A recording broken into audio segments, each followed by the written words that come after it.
बिस्मिल्लाहिर्रहमानिर्रहीम। अस्सलाम वालेकुम व्यूवर्स, मैं हूं शेफ़ मारिया और आज मैं आप लोगों के लिए बहुत ही मज़ेदार से हलवे की रेसिपी लेकर आई हूं। मूंग दाल हलवा सिखाने जा रही हूं जो कि बहुत ही टेस्टी बनके तैयार होता है। उसको बनाना भी काफ़ी आसान है। इसको हम बगैर खोए के साथ बना के तैयार करेंगे, ना ही दूध का इस्तेमाल करेंगे और ना ही खोए का इस्तेमाल करेंगे। उसके बावजूद ये बहुत ही बेहतरीन बनके तैयार हो जाएगा। बहुत ही आसान सी रेसिपी है। सर्दियों में इस रेसिपी को आपने ज़रूर ट्राई करना है। तो चलिए आइए वीडियो स्टार्ट करते हैं। तो इसके लिए हमें चाहिए होगी मूंग की दाल। तो ये मैंने ली थी 1 कप के बराबर, यानी कि 250 ग्राम ये दाल है, मतलब थोड़ा भर के ले लिया था कप मैंने। अब क्या करेंगे, सबसे पहले इसको हमें वॉश कर लेना है अच्छी तरीके से। तो इसको हम धो लेंगे। तो एक प्याला ले लिया था मैंने, उसके अंदर छन्नी रखी है और उसके ऊपर आपने धो लेना है। इससे क्या होगा, दाल को बेसिकली हमने ज़्यादा देर पानी में भिगोना नहीं है। अगर भिगो देंगे तो बहुत ज़्यादा प्रॉब्लम होगी, इसको बनाने में मुश्किल हो जाएगा। अब देखिए इसको मैंने धो लिया। उसके बाद क्या करेंगे, इसको एक कपड़े के ऊपर हम फैला लेंगे। तो इस तरह से आपने फैला लेना है कपड़े के ऊपर। और इसका जो पानी है वो हमें ड्राई करना है। तो आपने फ़ौरन से ड्राई करना है पानी। इसको पहले फैलाएंगे, फिर किसी भी कपड़े के साथ आपने क्या करना है, इसको रब कर देना। जो एक्स्ट्रा पानी है इसका वो निकल जाएगा इसके ऊपर से, यानी कि हट जाएगा। तो मैंने क्या किया था, टिश्यू पेपर ले लिया था, उसकी मदद से इस तरह से इसको मैंने रब करते हुए, थोड़ा सा प्रेस करते हुए सारा पानी इस पर से हटा लिया था। तो देखें जिस तरह से मैं कर रही हूँ उसी तरीके से आपने स्टेप करने हैं। अच्छा, इधर टिश्यू पेपर था, इस वजह से इसके ऊपर दाल थोड़ी सी चिपक गई थी। आप लोग क्या कीजिएगा, कोई सा कपड़ा ले लीजिएगा, लेकिन मैंने टिश्यू पेपर का इस्तेमाल किया था, इस पर से हट भी गई थी दाल बहुत ही आसानी से। उसके बाद मैंने इस तरह से थोड़ा रब करते हुए इसके ऊपर से पानी हटा लिया था। तो ये प्रोसेस करने में आपको सिर्फ 5 मिनट लगेंगे और 5 मिनट में दाल जो है बिल्कुल परफेक्टली धुली हुई रेडी हो जाएगी। तो देखिए इस तरह से हम कर लेंगे। और चाहें तो आप थोड़ी देर के लिए इसको छोड़ भी सकते हैं। इसी तरह से कपड़े पे बिछा के रूम में पंखे में छोड़ दीजिएगा, ताकि इसका जो पानी है वो सारा अच्छे से इसके ऊपर से ड्राई हो जाए। अब देखिए दाल को मैं थोड़ी देर के लिए छोड़ दूंगी, इसी तरीके से ड्राई, वैसे वो हो गई है दाल ना। अब इसको फैला देंगे और 5 से 7 मिनट के लिए छोड़ देंगे, ताकि इसके अंदर जो नमी थोड़ी बहुत रह गई है वो भी निकल जाए। और इसको आपने पंखे में छोड़ देना है, क्योंकि इसका हमें पेस्ट नहीं बनाना, इसका हमें पाउडर बनाना है। तो देखें दाल जो है हमारी बहुत अच्छे से ड्राई हो गई है, ये देखिए। अब क्या करेंगे, हम इसका सेकंड स्टेप कर लेते हैं। तो सबसे पहले हमें बनाना होगा शीरा। तो शीरे के लिए मैंने क्या किया था, 1 लीटर पानी ले लिया था। इसके अंदर हम ऐड करेंगे 250 ग्राम के बराबर चीनी, दानेदार चीनी है ये। 1 कप के बराबर आपने भर के ले लेना है कप, तो ये तकरीबन 250 ग्राम के बराबर होती है। इसमें ऐड करेंगे हम इलायची, 4 अदद मैंने इलायची ऐड करी थी।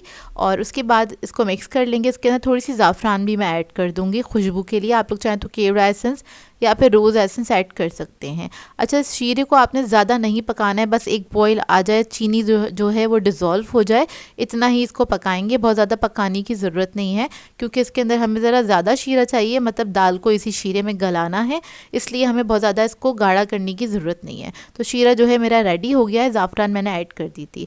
अब आ जाते हैं इसके थर्ड स्टेप की तरफ, सॉरी। तो थर्ड स्टेप में क्या करना है, जो दाल हमारी थोड़ी सी ड्राई हो गई थी उसको हमने थोड़ा सा और भून लेना है। मतलब अगर उसके अंदर थोड़ी बहुत जो भी नमी रह गई है वो भी निकल जाएगी, और दाल भी जो है उसका टेस्ट थोड़ा सा बढ़ भी जाएगा इसको भूनने की वजह से। तो आपने इसको हल्की आंच पे भूनना है तकरीबन 5 से 6 मिनट तक, जब तक इसका कलर थोड़ा थोड़ा चेंज ना होने लगे। बहुत ज़्यादा चेंज नहीं करना है कलर, बस चेंज हो जाएगा इसका थोड़ा सा कलर, आपको नज़र आ जाएगा। 5-7 मिनट ही लगेंगे। और करीब से देखेंगे तो मैं आपको दिखा देती हूँ, इसका हल्का हल्का सा ब्राउन कलर आना स्टार्ट हो गया है। अब क्या करेंगे, दाल को हम थोड़ा ठंडा कर लेंगे, और ठंडा करने के बाद आपने क्या करना है, इसको पीस लेना है दाल को। तो देखिए हमारी दाल बहुत अच्छे से ठंडी हो गई है। उसके बाद आपने जार में इसको ऐड करना है और बारीक पाउडर बना लेना है। बहुत ज़्यादा बारीक भी नहीं करेंगे इसको, बहुत ज़्यादा मोटा भी नहीं रखना है। इधर मैं आपको दिखा देती हूँ मैंने इसको कितना बारीक किया था, मतलब हल्का सा दरदरा सा रखना है, ताकि हलवा खाएं तो खाने में मज़ा भी आए ना। बहुत ज़्यादा पाउडर नहीं किया है मैंने इसको। अब हलवा बनाने के लिए हमें चाहिए होगा घी। तो यहाँ पर मैंने लिया है 1 कप के बराबर घी, डालडा घी का इस्तेमाल कर रही हूँ। आप लोग चाहें तो असली घी भी इस्तेमाल कर सकते हैं। ग्राम से मेजर करेंगे तो ये 250 ग्राम के बराबर घी है।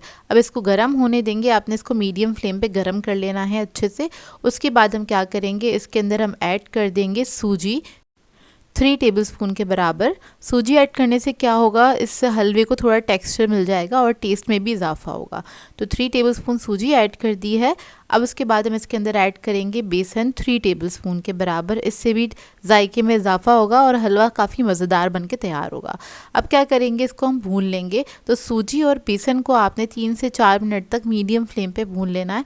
इसका थोड़ा सा कलर चेंज हो जाए, ज़रा ब्राउन कलर पे आने लगे और अच्छी सी खुशबू आने लगे, जब तक आपने इसको भून लेना है। तो देखिए बस इसको मैं भून रही हूँ। मीडियम फ्लेम पे आपने भूनना है, हाई फ्लेम पे नहीं भूनिएगा, नहीं तो ये जल जाएगा। बेसन आपको पता है बहुत जल्दी जल जाता है। अब जैसे ही बेसन का और सूजी का गोल्डन कलर हो गया तो मैंने क्या किया, इसके अंदर पिसी हुई दाल ऐड कर दी।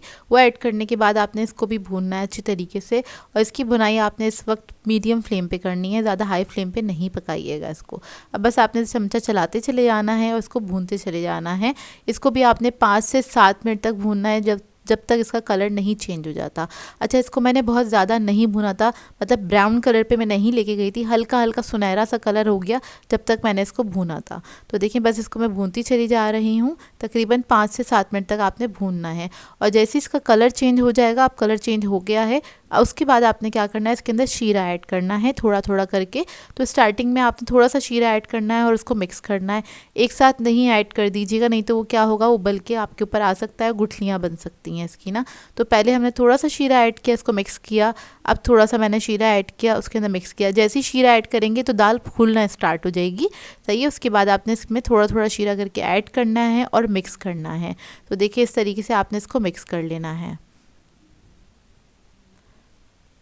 अच्छे से मिक्स करेंगे, उसके बाद बाकी का सारा शीरा हम इसी के अंदर ऐड कर देंगे।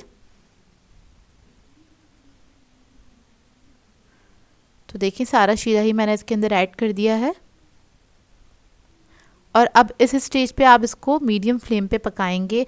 तकरीबन 10 से 15 मिनट तक आपने पकाना है। इससे क्या होगा, दाल जो है हमारी अभी तक गली नहीं है, सिर्फ बुनाई ही की थी या फ्राई किया था इसको हमने दाल को। तो इस शीरे में पकने के बाद क्या होगा, दाल फूलना स्टार्ट होगी, उसका दाना नरम होने लगेगा और दाल गल जाएगी।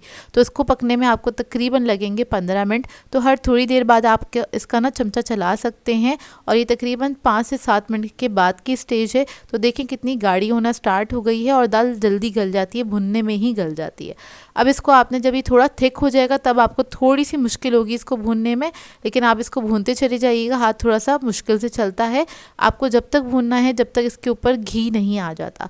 अच्छा, इस दाल के अंदर थोड़ा सा घी ज़्यादा जाता है, अब आपकी अपनी मर्ज़ी, आप ज़्यादा भी ऐड कर सकते हैं, कम भी ऐड कर सकते हैं। मैंने थोड़ा हाथ रोक के ही घी ऐड किया था, लेकिन अभी मुझे कम लगेगा तो मैं थोड़ा और ऐड कर दूँगी इसके अंदर। तो देखिए इसने साइडें तो छोड़ दी हैं, लेकिन घी ऊपर नहीं आया है।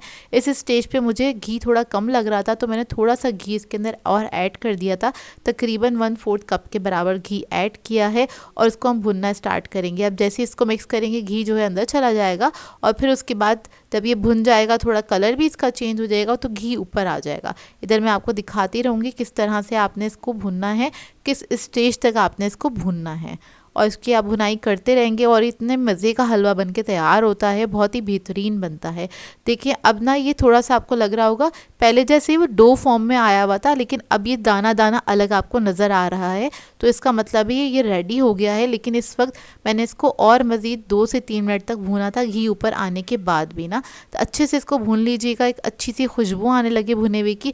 उसके बाद क्या करेंगे, हम इसके ऊपर ऐड करेंगे थोड़े से बादाम, पिस्ते और काजू, और इसको मैं मिक्स करूँगी। अब देखिए इसकी खुशबू इतनी अच्छी आने लगी थी, और घी भी कितना ज़्यादा ऊपर आ गया है।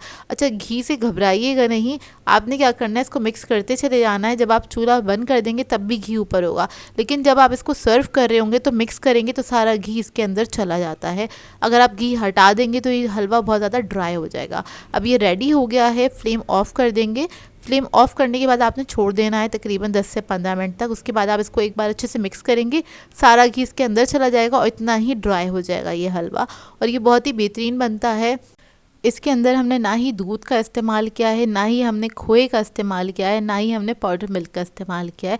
उसके बावजूद ये हलवा बहुत ही बेहतरीन बन के तैयार होता है। ये लो बजट रेसिपी है, आप इसको दावतों पे बना सकते हैं। वैसे भी आजकल सर्दियां हैं, मीठा खाने का दिल चाह ही रहा होता है, तो इन सर्दियों के मौसम में भी आप इसको बना के एंजॉय कर सकते हैं। आई होप आपको ये रेसिपी अच्छी लगी हो। सो व्यूअर्स, अगर आप लोगों को मेरी रेसिपीज़ अच्छी लगती हैं तो मेरे चैनल को सब्सक्राइब करें, लाइक करें, कमेंट ज़रूर किया करें, शेयर भी ज़रूर किया करें अपने फ्रेंड्स के साथ, फैमिली के साथ। तो मुझे अपनी दुआओं में याद रखिएगा। अल्लाह हाफ़िज़।